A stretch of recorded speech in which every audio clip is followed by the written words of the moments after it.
Sound of Ideas from IdeaStream Public Media. I'm Jenny Hamill. Thanks for being with us this hour. In our previous segment, we talked about the rise in popularity of urgent care clinics, in part because of a shortage in doctors. Now we're going to talk more about that issue. The country's facing a critical shortage of physicians and nurses, a problem that's been exacerbated by the COVID-19 pandemic. By 2036, the nation could be short up to 86,000 doctors, according to the Association of American Medical Colleges. One of the key drivers is the silver tsunami, the aging workforce. Roughly 20% of practicing doctors are over the age of 65, meaning they will retire in the coming years. And the increasing number of older adults who generally require more medical care is also expected to further strain an already overwhelmed system. At the same time, younger physicians are considering leaving the field earlier, citing burnout, family demands, and job dissatisfaction as contributing factors. Meanwhile, large numbers of Ohio nurses are also changing fields. A new statewide survey conducted by the Ohio Nurses Association found that 63% of nurses who left the bedside did so to their patient care loads.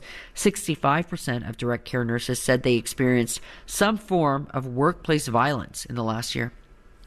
So let's talk more about these shortages and what's being done in order to boost numbers and retain employees in those fields. Joining me for this discussion is Dr. Shefali Mahesh, Chair of Pediatrics at Akron Children's Hospital. Thanks so much for coming in. Thank you for having me. Of course. We also have Dr. Carol Musil, Dean of the Francis Payne Bolton School of Nursing at Case Western Reserve University. Dr. Musil, thanks for joining us. Thanks for having us. And if any of you have questions or thoughts regarding this, you can give us a call, 866-578-0903. Email us at soi@ideastream.org, or you can tweet us. We're at Sound of Ideas. Okay, so let's talk about how the physician shortage is impacting Akron Children's Hospital. Dr. Mahesh? Thank you. Firstly, I want to start with saying those are some very disturbing statistics and something that keeps me up at night. I can assure you of that. Just to give you context from a pediatric perspective, we've seen in the past 5 years about a 12% decline in the number of medical students that are choosing pediatrics as a career. So as you can imagine, if you have fewer pediatricians, you have fewer pediatric specialists. So, and if you look at the number of children that now require care from a specialist, that's estimated to be about 1 in 3 children that have a chronic condition. Sure. 10 to 20% of them see a specialist. So if you have a declining number of pediatricians entering the workforce, you're going to have fewer people taking care of these kids who absolutely need us. In addition to that, I think the challenge is that, or the opportunity really is that we are in a world where science has advanced, where we're able to provide definitive therapeutic options for a lot of conditions that we couldn't treat before. So in the past, we would treat symptoms. Today, we can provide definitive therapies, whether it's, and I'll go with, gene therapies and bone marrow transplants for conditions that weren't able to be treated before. So it's the world of precision therapeutics, and you need specialists to be able to provide that kind of care. So very concerned with this, what I'm calling the demand and supply mismatch. We have an increased demand of children needing care from pediatricians and pediatric specialists, and fewer people choosing that. So we continue to battle that every day, and it's definitely a concern for us. Okay, and we're going to talk more about the whys of people not getting into pediatrics. But Dr. Musil, I want you to add on to that. And when your perspective when it comes to nurses, I think, especially as journalists, we were seeing a lot during the COVID-19 pandemic that you were hearing anecdotally of nurses, doctors on the front lines, that stress, anxiety, and really being taxed out by the workload. And it seemed like a very pandemic specific kind of phenomena.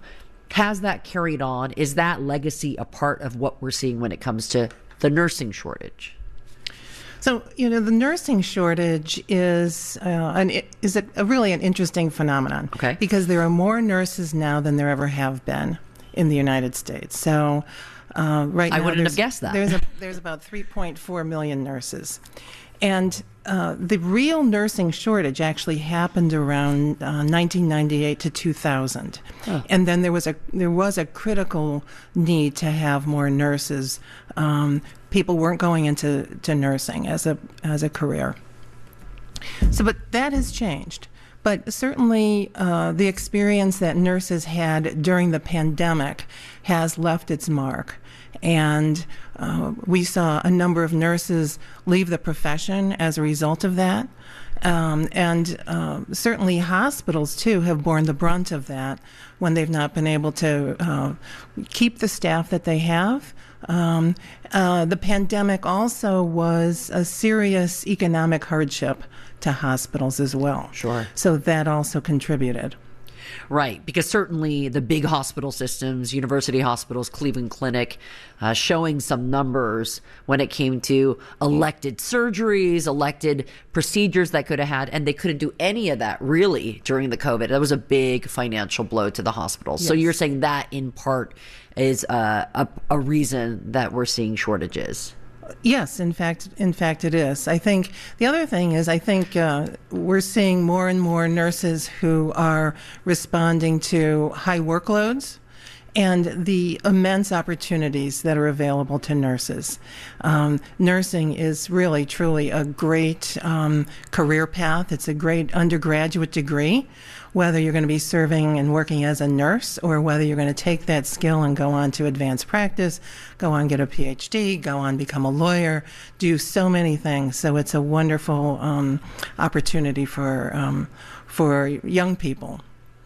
Okay, so let's talk about what is exciting or luring about a job. Why don't you think, Dr. Mahesh, more people are going into pediatrics? Is it about job satisfaction? Is it about the money and how much you pay for medical school, et cetera? Tell me some of the pros and cons and what people are weighing out when deciding whether to be a pediatrician or a specialist or not. Yeah, I think it's a little bit of everything, actually. So starting out with medical school loans, for instance, an average medical student today graduates with somewhere around $250,000 to $300,000 in loans. That's ridiculous, right? I mean, if you think about, you're almost 30 by the time you finish. If you're going to be a specialist and if you have that kind of loans, it's a difficult, situation to be in.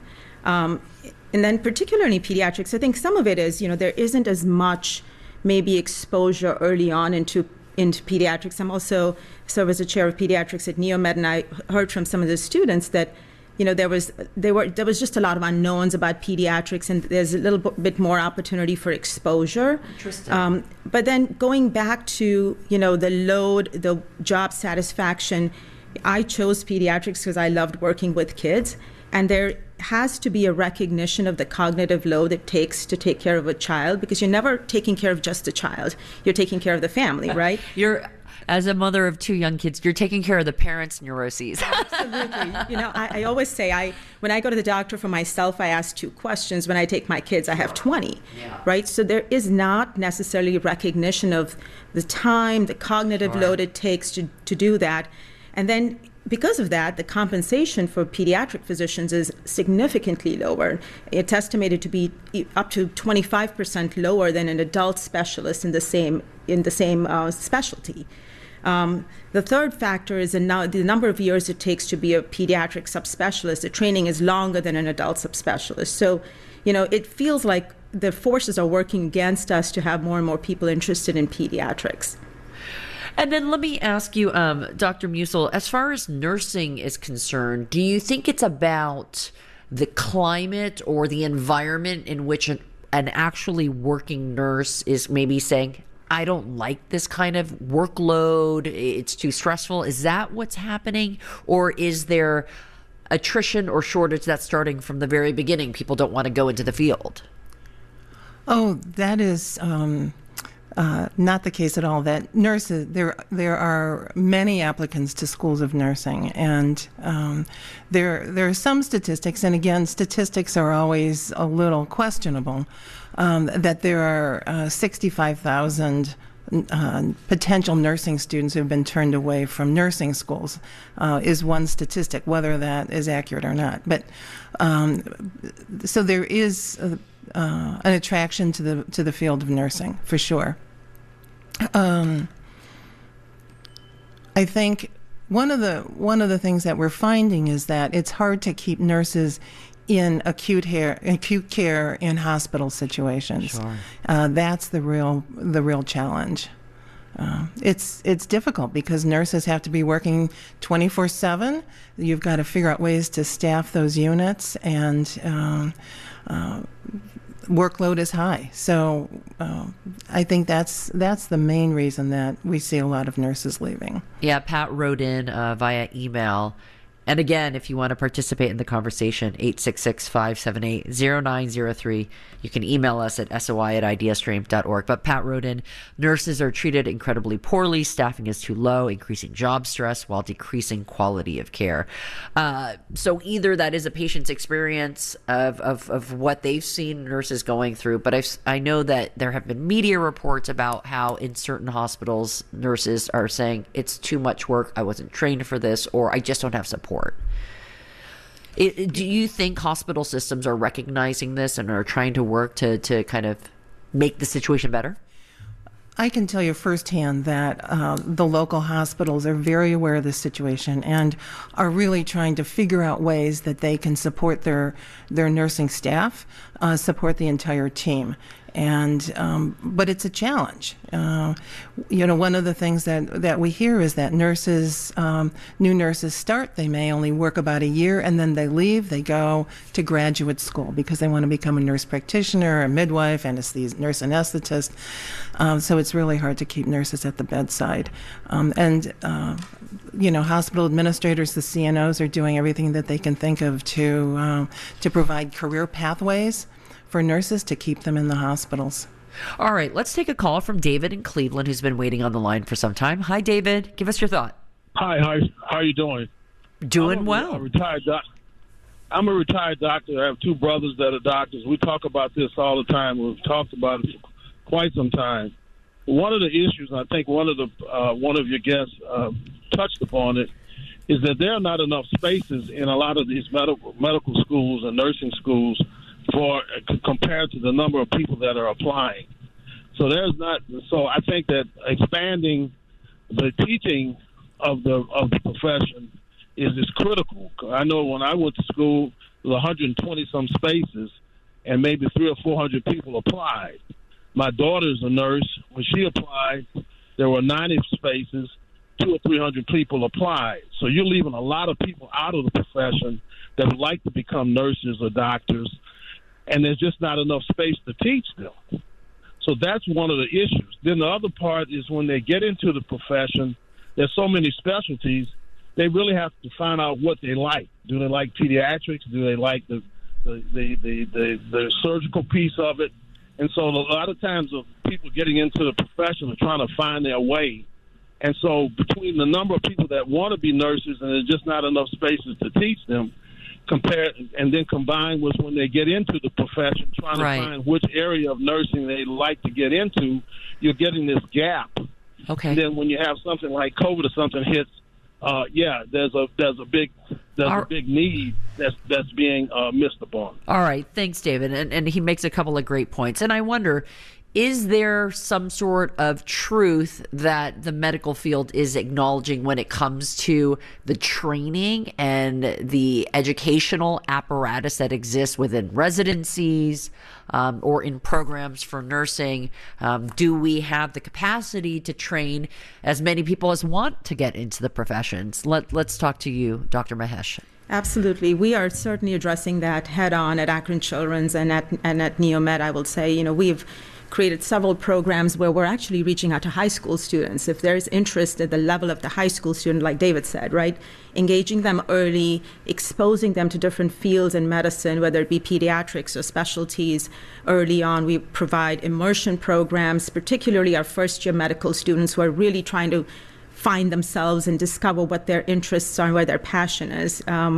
So providing research opportunities for them, allowing them opportunities to shadow with a physician. What's the life of a pediatric oncologist, and letting them learn that early on and helping them choose a path. Absolutely, and lots of efforts also to increase medical school class sizes. We're doing the same thing with our residency program. We just grew our residency program this past year. We're adding new fellowship programs, so absolutely addressing it right from high school all the way to the specialties. And with nursing? I would Dr. say, Musil? in addition to what our colleague just said, is that the reality is that both medicine and nursing are very much in some ways practical fields.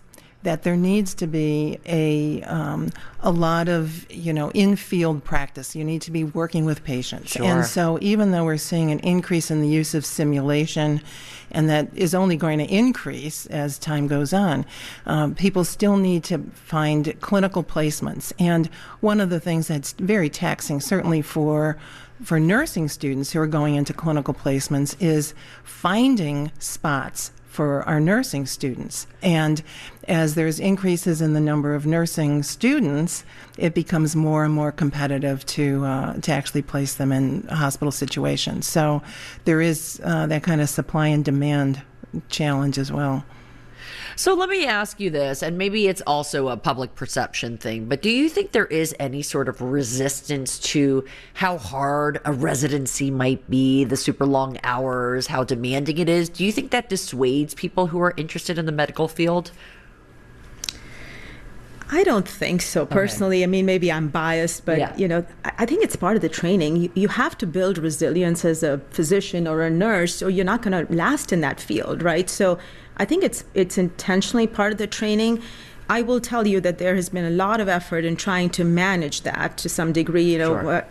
When I was training, there was no work hour restrictions or anything like that. And today we really do try to keep balanced for our trainees. Provide wellness resources, provide ways for them to disengage from their work so that they have a work-life balance, because those are important things to today's workforce. So we've recognized that. But I think that people who are passionate will do it, there's something to be said about the resiliency that you need to build as a clinician. And I would say there's also a lot more emphasis on wellness and resilience in programs when you're working with developing students. We, for instance, have a course on wellness. We offer yoga once a week to our faculty and students as well. So I think there's a lot more determination to help health professionals be able to walk the walk. So let me ask you this. I mean, there's got to be a lot, as you've already mentioned, attention being put on these shortages, industry-wide attempts to kind of change messaging, change programming. Is there any attempts to change cost of medical school or anything like that to help nurses go through to a 2 or 4 training program and make it not be so expensive? So, there's lots of legislation that is, in various stages of the pipeline nationally in particular. And, all of those have their pros and their cons. And so we'll see how those things play out over time. Yeah, I think there are, definitely ways that there are federal programs that are loan repayment programs that are in play. I would say there's, some slow release on those, but at Akron Children's, we are offering now loan repayment programs for specialists in fields that are difficult to recruit for, helping encourage people to choose those fields because the kids need them. So I think we do our bit, but there is definitely a much larger macroeconomic movement that needs to happen in order to fix that. Let's read an email from Sarah that just came in. She has been a nurse since 2006, had multiple experiences from med-surg, SNF, to currently in oncology. I'm currently in the best position that balances my home life, my personal life, and my work life working as an outpatient infusion oncology nurse. The hard part with inpatient nursing is there's no balance in living a life outside of the hospital. It's also frustrating in the field that we are treating these patients, but patients are getting misdiagnosed or late to diagnosis, and it feels we are spinning our wheels. We are lacking preventative medicine versus reactive medicine. She goes on to say, I've loved being a nurse. It is one of the greatest things I have done in my life. A lot of stress is coming along with the medical field. So I wonder, Dr. Musil, what's your response to hearing someone like Sarah, who loves her profession but sees some of the shortcomings? I think Sarah really encapsulates what a lot of nurses and I think physicians as well experience. And one of the priorities for the nation's health needs to be preventative care, and looking at social determinants of health and how those affect downstream health problems. So absolutely, she's right on. So let me ask you this, Dr. Mahesh. When you talk about a pediatrician shortage, I mean, how important is it for a person who has children to make sure that they have a relationship with a pediatrician still? I mean, do you worry that with shortages might come a decision making on a parent's part to go, oh, I'll take my kid to urgent care, or, take them to something else in lieu of an established relationship with a pediatrician? Absolutely. So, let me start by saying I think urgent cares have a place in the ecosystem. They're great for when you need time-sensitive episodic care. But when it comes to relational care or continuity of care, your pediatrician is where you really must go. And I'll tell you why. There's a lot of things that, and you just heard about social determinants of health or the family, right? We talk about healthcare. 80% of healthcare happens at home. If your pediatrician doesn't know your home environment, they're not going to be able to make the best decisions for you. Sure. There's a lot of things that are, we keep saying healthcare is not one size fits all, right? There's a customization to healthcare because developmental milestones can vary. There's a spectrum, and each child has their own pace. But if your pediatrician knows you and follows you and has that relationship with you, they'll be able to know what's within the normal for you versus outside the range of normal. So there's a lot of things when it comes to developing children, anticipatory guidance that doesn't happen in an urgent care setting because that's not their role. Sure. They don't have the time, they don't have the continuity, and so it's really critically important to have a relationship with your primary care physician. And I think the second thing I'll say is, particularly as we're facing the shortage of specialists, the primary care doctor can really be your gateway, right? Really help you decide, do I need to see a specialist today? Can I wait to see a specialist? In our system, the Akron Children's System, we have 270 primary care providers that are connected to on the same electronic medical record to all our specialists. So they could reach out to a specialist and help you get the care you need. So there's a lot of value in having a relationship with the primary care doctor. All right. And with that, we have run out of time, but I appreciate your contribution to today's conversation. Dr. Shefali Mahesh, Chair of Pediatrics at Akron Children's Hospital. Dr. Carol Musil, Dean of the Francis Payne Bolton School of Nursing at Case Western Reserve University. Thanks for the work that you do, and thanks for talking to me today. Thank you. All right, that wraps it up for us. To get the last word, you can send an email to soi@ideastream.org. We're now on X @Sound of Ideas.